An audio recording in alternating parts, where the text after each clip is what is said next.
Everyone, आज का हमारा टॉपिक है किंगडम प्लेंटी।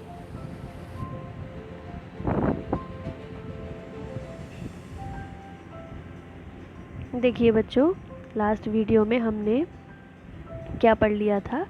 जो विटेकर की 5 जगतीय पद्धति थी वो पढ़ लिया था, जिसमें उन्होंने पूरे जीव जगत को 5 किंगडम में डिवाइड किया था। कौन कौन से? मोनेरा, प्रोटिस्टा, फंजाई, प्लेंटी और एनिमेलिया।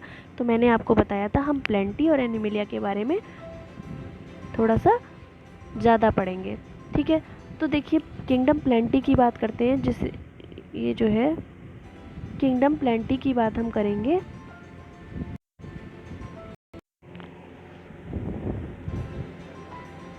तो किंगडम प्लेंटी में क्या है, 5 कैटेगरी में उसको 5 समूहों में डिवाइड किया गया है। पहला क्या है? थैलोफाइटा, दूसरा ब्रायोफाइटा, तीसरा टेरिडोफाइटा, चौथा जिम्नोस्पर्म और 5वां एंजियोस्पर्म। तो जो क्रिप्टोगैम्स होते हैं, ये जो आप देख रहे हैं क्रिप्टोगैम और फेनरोगैम। क्रिप्टोगैम का मतलब वो होता है वो समूह, वो पौधों का समूह जिसमें कि बीज या पुष्प नहीं बनते, उन्हें हम बोलते हैं क्रिप्टोगैम्स, जिसके अंतर्गत 3 ग्रुप्स आते हैं, थैलोफाइटा, ब्रायोफाइटा और टेरिडोफाइटा। फेनरोगैम्स वो ग्रुप होता है जिसमें बीज और पुष्प बनते हैं, जिसके अंतर्गत 2 ग्रुप आते हैं, जिम्नोस्पर्म और एंजियोस्पर्म। तो टोटल कितने हो गए? प्लांटी को कितने ग्रुप्स में डिवाइड किया गया है? थैलोफाइटा, ब्रायोफाइटा, टेरिडोफाइटा, जिम्नोस्पर्म और एंजियोस्पर्म, ठीक है। तो ये जो है 5 ग्रुप्स में किंगडम प्लेंटी बटा हुआ है, जिसमें से हम एक एक करके सबको डिस्कस करेंगे। तो जिसमें से पहला क्या है, देखिए, जिसमें से पहला है थैलोफाइटा। थैलोफाइटा वो होता है, ठीक है। तो थैलोफाइटा जो है वो ग्रुप होता है जिसकी प्लांट बॉडी विकसित, जैसे कि जड़, तना, पत्ती स्पष्ट रूप से जिनमें विभेदित नहीं होती है, जिनमें हम देखकर ये नहीं कह सकते इसमें जड़ कौन सी, तना कौन सा है, पत्ती कौन सी है, लेकिन वो पौधों के अंतर्गत आते हैं, ठीक है। तो ऐसी प्लांट बॉडी को हम क्या कहते हैं? थैलस प्रकार की प्लांट बॉडी। क्या बोलते हैं इसे? थैलस प्रकार की प्लांट बॉडी, ठीक है। तो थैलस प्रकार की प्लांट बॉडी जो होती है वो पाई जाती है, जैसे कि जिसमें आती हैं शैवाल, एल्गी, जिसे हम जनरल भाषा में क्या बोलते हैं? काई। आपने देखा होगा जहाँ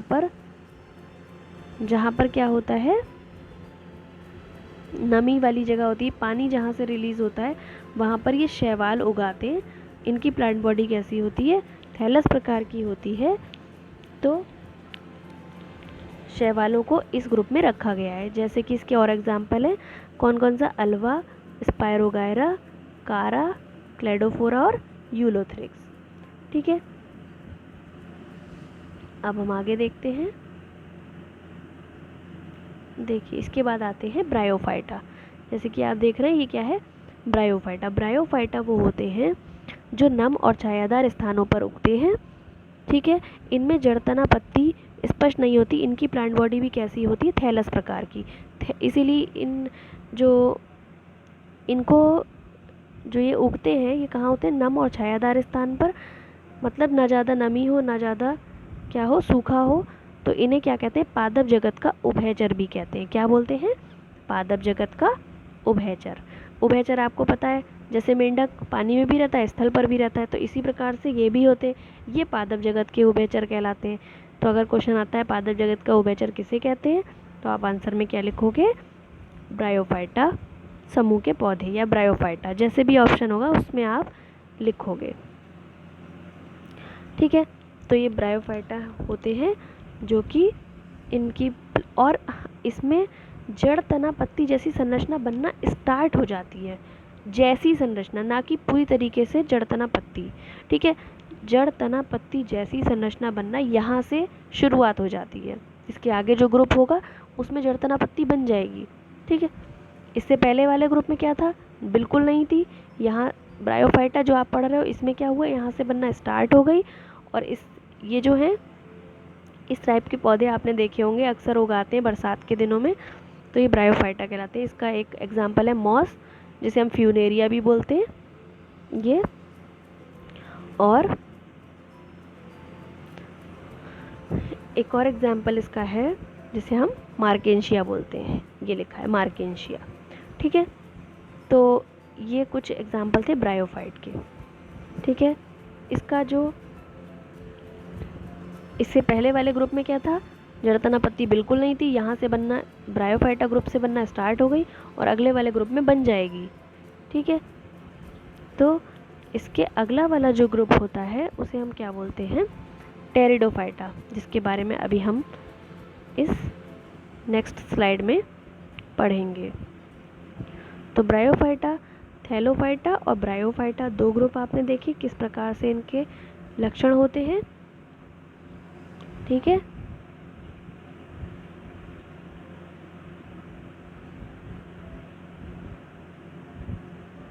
अभी हम इसके बाद टेरिडोफाइटा, अब हम क्या देखेंगे कि टेरिडोफाइटा क्या होते हैं। तो टेरिडोफाइटा ब्रायोफाइटा के बाद अगला ग्रुप होता है।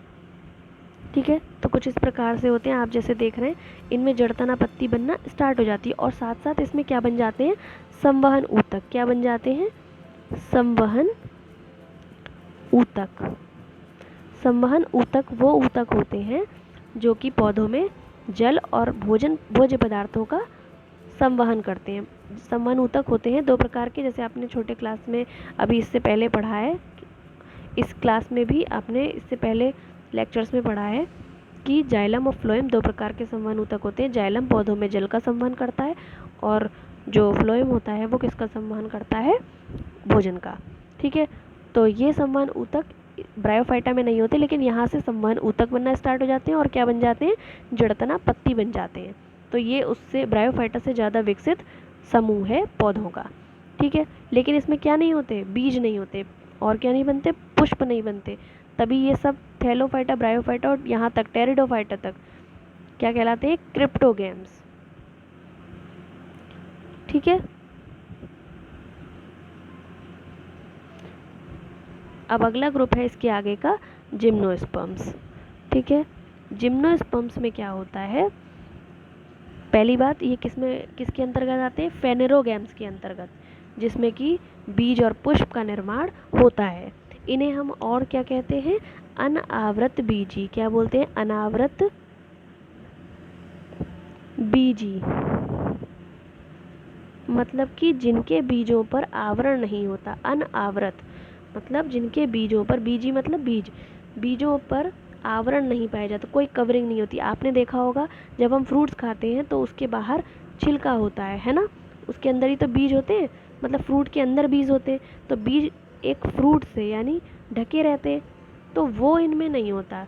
ये सारे बीज ओव्यूल एक कलेक्ट हो जाते हैं और क्या बना लेते हैं, कोन, शंकु, कोन बना लेते हैं। ये जो आपको दिख रहे हैं ये सारे क्या है, कोन्स हैं, जो कि बहुत सारे बीज इकट्ठे करके, मतलब जो ओव्यूल्स होते हैं वो इकट्ठे करके ये एक कोन बना लेते हैं। ये किसका समूह होते हैं, बहुत सारे बीजों का, या हम कहें बहुत सारे बीजांड का समूह होते हैं ये कोन। इसके रूप, लेकिन इन पे कोई भी आवरण नहीं होता, ये पौधों पर इसी प्रकार से लगे रहते हैं, खुले।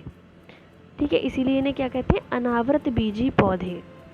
ठीक है, तो अनावृत बीजी पौधे, और दूसरे इसका ग्रुप क्या है, जिम्नोस्पर्म बोलते हैं इन्हें, या नग्न बीजी पौधे भी इसे हम बोलते हैं। ठीक है, ये जिम्नोस्पर्म्स कहलाते हैं या फिर इन्हें अनावृत बीजी पौधे भी कहते हैं। इनमें क्या बनने, बीज तो बनते हैं और जड़तना पत्ती भी होती है, संवहन ऊतक भी होते हैं, लेकिन क्या नहीं होता, बीजों पर आवरण नहीं होता है। ठीक है, अब इसके बाद जो लास्ट ग्रुप आएगा वो हमारा क्या है, एंजियोस्पर्म्स। क्या होता है, एंजियोस्पर्म, जो पूरी तरह से विकसित पौधे कहलाते हैं और हम उन्हें क्या बोलते हैं, आवृत बीजी पौधे, जो कि आप अभी इसके बाद देखेंगे।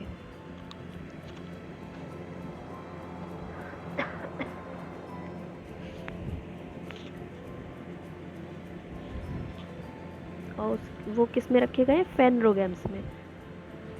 ये जिम्नोस्पर्म्स, जिम्नो स्पर्म, ये किस में आ जाता, ये आ गए एंजियोस्पर्म्स।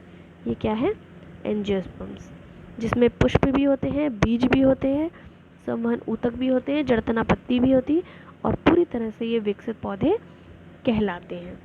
ठीक है, आपने देखा होगा कलरफुल पौधे होते हैं। और फिर इसमें क्या होते हैं, ये जो पौधे होते हैं इसमें नर जनन भाग और मादा जनन भाग होते हैं, जो आपने पहले भी पढ़ा है कि जो मादा जनन भाग होता है वो उसमें क्या होती है, नीचे ओवरी होती है, ऊपर वर्तिकाग्र होती है, ये बीच में वर्तिका होती है, और ये जो ओवरी वाला भाग होता है इसी के अंदर क्या होते हैं, ओव्यूल, ऐसे करके इस ओव्यूल ही किस में बदल जाते हैं, बीज में, और ये जो ओवरी होती है किस में बदल जाती है, फल में, और फल के अंदर ही आपने देखा होगा बीज पाए जाते हैं। हम जितने भी फल खाते हैं उसके अंदर बीज पाए जाते हैं। तो इसी प्रकार से ये जो ओवरी है ये एक कवर, इसके अंदर क्या है, बीजांड पाए जाएंगे, वही बीज में परिवर्तित हो जाते हैं। तो इसके ऊपर एक कवरिंग पाई जाती है, इसीलिए इन्हें क्या बोलते हैं, आवृत बीजी पौधे। क्या बोलते हैं, आवृत बीजी पौधे, क्योंकि ये जो ओवरी है ये किसका काम करती है, आवरण का, और इसके अंदर जो ओव्यूल होते हैं वो किस में बदल जाते हैं, बीज में। तो बीजों के ऊपर आवरण पाया जाता है, इसीलिए इन्हें क्या बोलते हैं, आवृत बीजी पौधे। समझ में आ गया। तो ये सब पूरी तरह से बहुत ही विकसित प्रकार के पौधे होते हैं। इस प्रकार से आपने देखा कि जो ग्रुप प्लेंटी है, किंगडम प्लेंटी है, वो 5 ग्रुप्स में डिवाइड था, थैलोफाइटा, ब्रायोफाइटा, टेरिडोफाइटा, जिम्नोस्पर्म और ये लास्ट एंजियोस्पर्म। तो आपने इन सब के बारे में आज पढ़ लिया। अब हम इसके बाद जो पढ़ेंगे वो क्या पढ़ेंगे, किंगडम एनिमेलिया, जिसमें हम एनिमल्स के बारे में डिस्कस करेंगे। ठीक है, तो इस वीडियो में आज हम इतना ही पढ़ेंगे। Thank you so much.